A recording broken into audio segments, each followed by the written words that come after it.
Happy Sunday, everybody.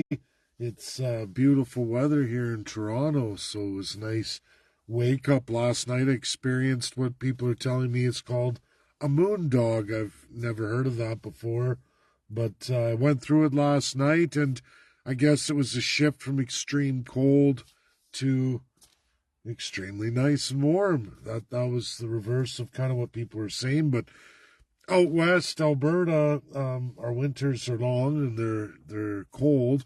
We're much higher elevation, and I find between the low elevation GTA and the low elevation BC, we in Alberta don't get the cloud coverage you routinely get in Toronto or BC. So that was an experience for me. I couldn't believe it, and that rush of warm air, and it kind of passed, but now this morning we get up and it's just beautiful. It's an amazing change in degrees, huge change.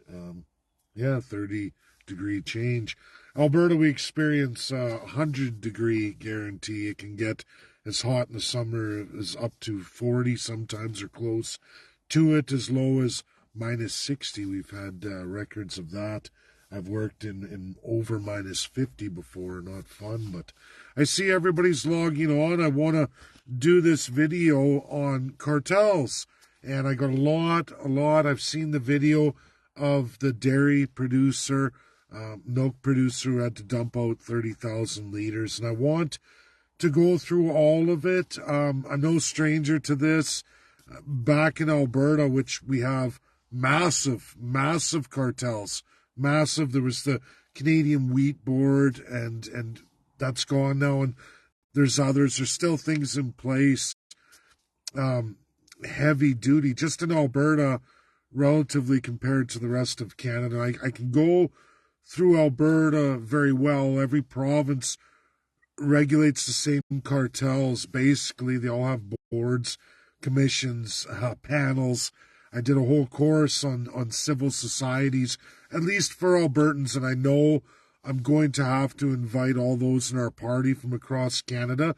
I'm going to have to redo that course and bring it back to life for all Canadians, and that takes a little bit and quite a few days to go through with people, those who want to do it, and I will do it because it's important intellectual understanding for people to know, and it makes you strong, makes you stronger going forward, especially in politics. But people are logging on, so I wrote notes, just show everybody. It's just little notes, just 2 pages, just to keep me on point, because there are quite a few things to go through, and I don't want to miss anything or get it wrong, especially as we go through the list. So what is a cartel, everybody? What is a cartel? And I know we hear that term all the time. Well, it's basically like a monopoly, where you have one organization controlling everything in a particular supply and value chain, or a product, right? Like, let's say cars. Let's say it was just Ford,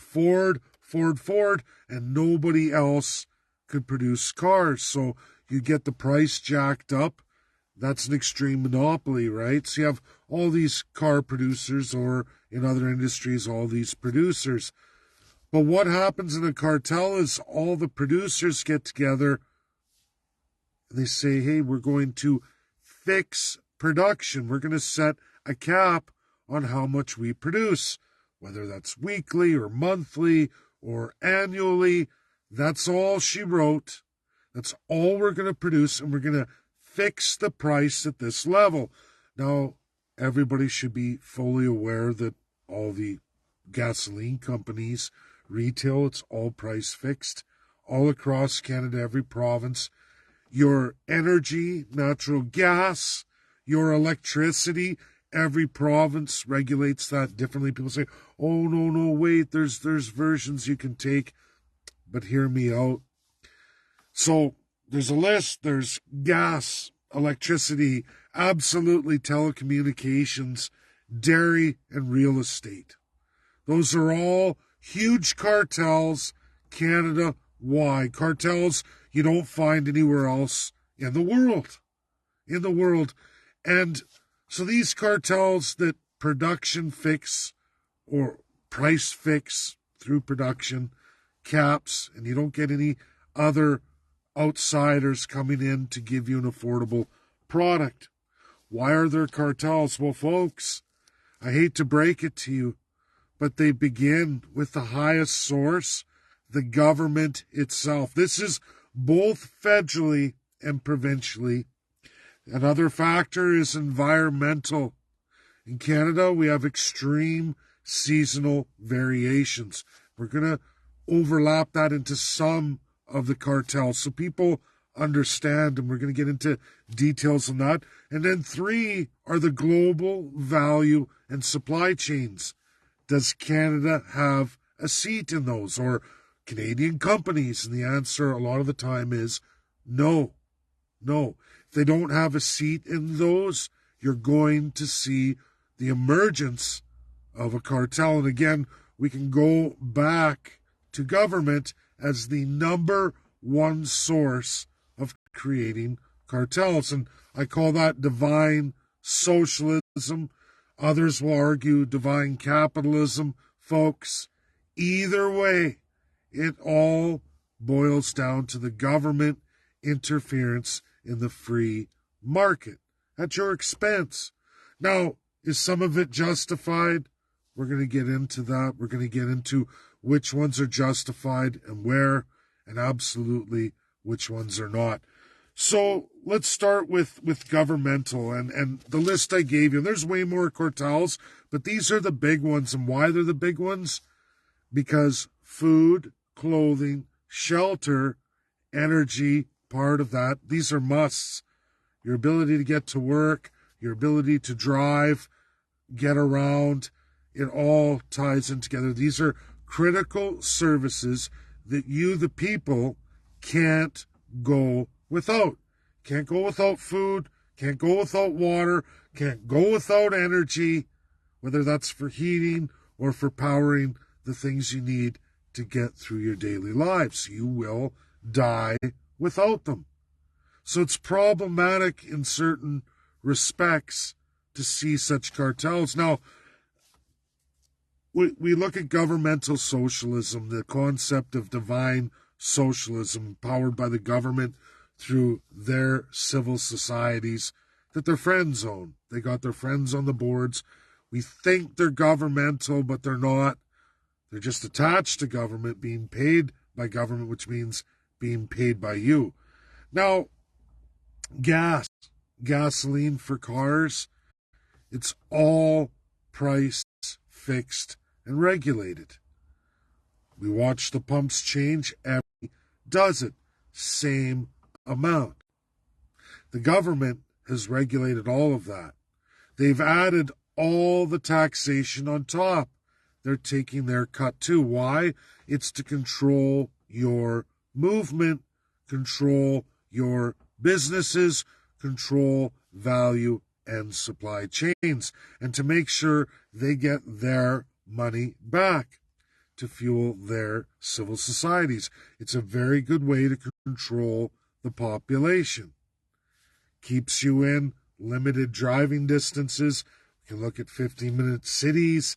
These are all things the government does, whether they're conservative, liberal, NDP, Green. We can go on through block. They all participate at the federal and provincial levels. They fill their back pockets. They fill their civil societies. They'll even sit on boards, panels, on and on and on. After politics, they go on to sit as CEOs of companies that they've put in. More than this, we look at transportation of energy and fuels, whether it's gasoline, natural gas, transmission lines. All of you, the taxpayers, cut through those cut lines right across Canada, Crown land or not. You subsidized and paid for all of that. Then the government sold it to their wealthy friends, and they charge it back to you. And there was a debt incurred against you, the taxpayers, for those things. Telecommunications, exactly the same thing. TELUS out of Alberta, massive, powerful company. We can look at ATCO Natural Gas out of Alberta. These things were all made at all of your expense, meaning you dug the trenches, you buried the cables, you put the pipelines in, you paid for all of it, subsidized by taxpayers, all of it transmission lines for electricity, and the government sold it to private business interests, where many of those politicians turned around after politics and sat on the boards as CEOs, majority shareholders, fat, rich cats. They created the socialism. They created the cartels at all of your expense. This is right across Canada. You can look at every single thing through BC Hydro, Quebec Hydro, all of it. Doesn't matter. Natural gas, Alberta, but telecommunications. I remember AGT, Alberta's massive, massive taxpayer-funded infrastructure on telecommunications. You can look at Nortel, all of it given away, pennies on the dollar. The government did it. It's corruption of the government. They created the cartels we face today because there's only one transportation system. The companies didn't go across Crown land. They didn't go through all these territories, unceded, ceded Indian lands. Companies didn't. Governments did. Governments made all that happen. You all paid for it. Then they sold your supply and value chains domestically to private interests, their friends. This is liberals, conservatives, doesn't matter. We can go through all the parties, even NDPs in there like a dirty shirt, especially in the civil societies. And I know a lot of people need that education. We get to dairy. And when we get into environmental, what people have to understand about dairy, and I worked in dairy for many years. I worked in an ice cream factory. I did that for a number of years, and I'm going to tell you guys something that's different about dairy comparatively to other food industries. Dairy is a limited thing. You produce it, and it's only good for so many days. It expires, it goes bad, it's no good. Milk, absolutely. And folks, when we subsidize the dairy industry in these cartels in Canada, it's because the producers would go under all winter, every winter long. The massive costs of energy to supply the heating requirements comparatively to those just south of the border, they would kick our ass. And I understand farming, I understand wheat, I understand livestock, I get all that. But you can freeze meat, you can store grain much longer, and there's a season to grow certain things, vegetables, and then the industry's over for the winter. Not milk. Milk becomes incredibly more expensive in Canada during the winter months. The inputs into making that sustainable is much higher than they are just south of the border. I'm not justifying anything. I'm just telling you guys there's an environmental impact. And we talk about national interest. People talk about microchips, right? We need to supply our own microchips. We couldn't have other countries doing that for us. These are things you want to preserve. Well, same with maybe your dairy industry. I don't know. Do you really want to give it up to a foreign power? Maybe, maybe not. I don't know. I'm not an expert on the necessity of milk, but I think it is one of those necessities. It's one of those things that has an extremely quick turnaround expiry date. And if you open up our winter months in direct competition with the United States, which is a much warmer climate, they can deliver milk literally from some of those southern states to Canada relatively fast. We're talking within a day and a half, which is not a problem with refrigeration and technology. They could probably deliver it pretty fast. I mean, I don't know. It's up to Canadians, but realize those dairy farmers shut down in the winter. You might as well, you'll shut them all down all year long, because you can't be a part-time supplier on a product that expires on the shelf so quickly. And that is the biggest difference. Meat, you can freeze. Meat can go a long ways. Vegetables, there's a season for it. Obviously, there's no season for it in the summer. Same with your grains, breads, and cereals. There's no season for it. Oils, no problem. That can go for a very long time. I guess in the canning, you can go an extremely long time too. But these are the factors that you can't apply to dairy. You can't. So, folks, value supply chains globally. We don't control a whole bunch of them. We don't. Whose fault is that? Well, that's the government of Canada. When we get into oil, natural gas, and we talk about LNG and these cornered cartel markets that we're not a part of, we're not supplying, and conservatives fight liberals and liberals fight back, and they talk about environmentalism. It's all part of their crafted lie. Liberal, conservative, NDP. I'm going to say it again if you don't understand this. There are rules in this world that all countries internationally must follow. It's called the IMO, International Maritime Organization.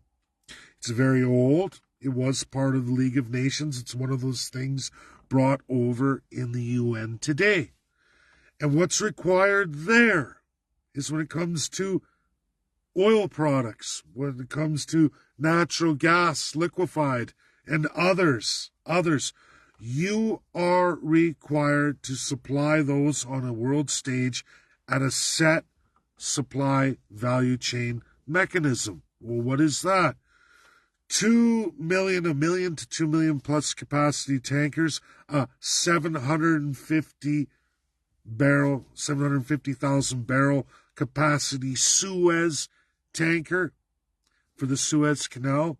If you don't have that stuff, you don't leave your coast.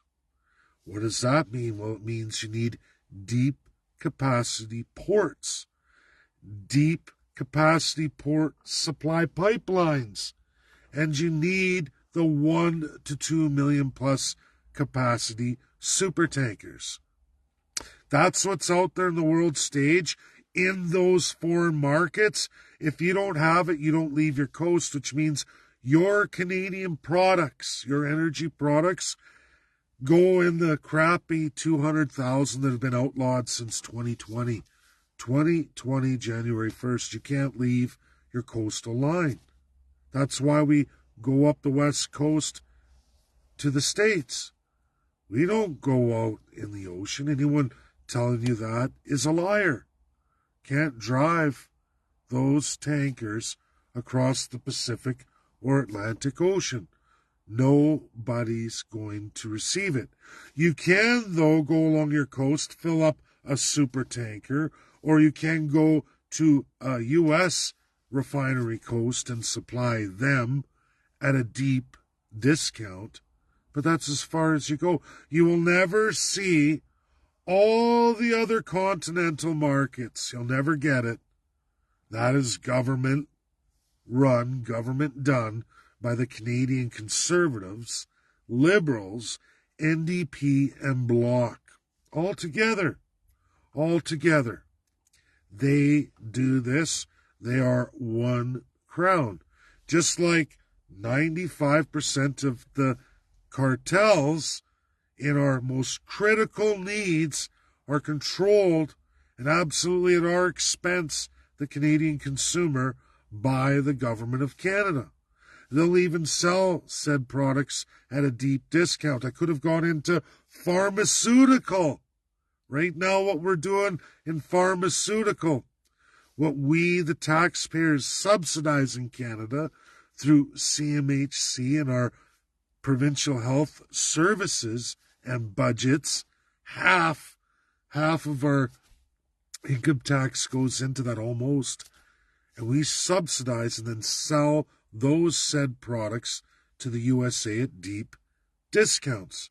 It's actually coming out of Canadian taxpayers' pockets. These companies wouldn't even be economically viable without the massive socialism attached to all of us. By who? socialist conservatives, socialist liberals, socialist NDP, socialist bloc. Canada is socialist. The cockamamie concept of the name conservative or the name liberal is cockamamie, or Labour Party is cockamamie. They're all a socialist party, a divine crown socialism or divine crown capitalism. Either way, it's all run by the state and controlled by the state. People who do well in that second class, these major companies, only did well because of your subsidies, your tax dollars, or borrowed against you and your children and those yet to come in Canada. And those are rising at exponential rates, both provincially and federally. So when we look at histories of government, folks, I'm sorry. Conservative, Liberal, NDP, Bloc, you name it, PPC, we can go on and on and on and on. It's all a scam, and it's a federal scam, which gets into why the provinces allow this to happen, why provincial governments are participating. Well, folks, the division of powers belonging to the provinces have never been codified in any provincial constitutions. Not one province, not one ever, that would clearly outlaw all this stuff and give you real property rights, which would change all the value and supply chains. You can do that as the people if you codified these things in a provincial constitution, and it's where they're supposed to be. Even the dairy cartel they talk about, there are 10 commissions and boards attached to dairy in each province, right? 10 for 10 provinces. Then there's 3 for 3 territorial commissioners. We're getting screwed over. And if people don't see that it's serious, crown, autocratic, dictatorial, divine socialism, or divine capitalism, call it what you want, because they do the same thing. It's not capitalism if you're using taxpayer subsidies to create the industry. You can't function in a truly free market. We're always the suckers. Whether it's energy, whether it's communication, whether it's the food we eat, we suffer. We suffer. And the number one source is the government of Canada. Always. And all provincial governments. Government-run cartels. Every single one of them. And I only gave you 5 of the majors. There's probably about 20 more. That's my video. Get it shared out, folks. Get people to see it and learn about what is real in Canada and what isn't. You can weigh it for yourself. There are times where countries do have to control a production, and it's for the national interest. It's for the people. But what about at what cost to the people? When is it national security, and when is it just bad business practice or filling certain individuals' pockets at the expense of the many? The answer to that is pretty clear in almost all our critical needs as subjects, or the defined savages as it's written in the Constitution. Not me. This is the history of the Canadian government and all the provincial governments, territorial governments. They're all one and the same, sharing the divided crown they stole from a time of empires that no longer exist today. It's not supposed to legally exist, but here we are, cockamamie Canada. That's my video. Share. Happy Sunday. Enjoy the weather if you're in the GTA. Bye now.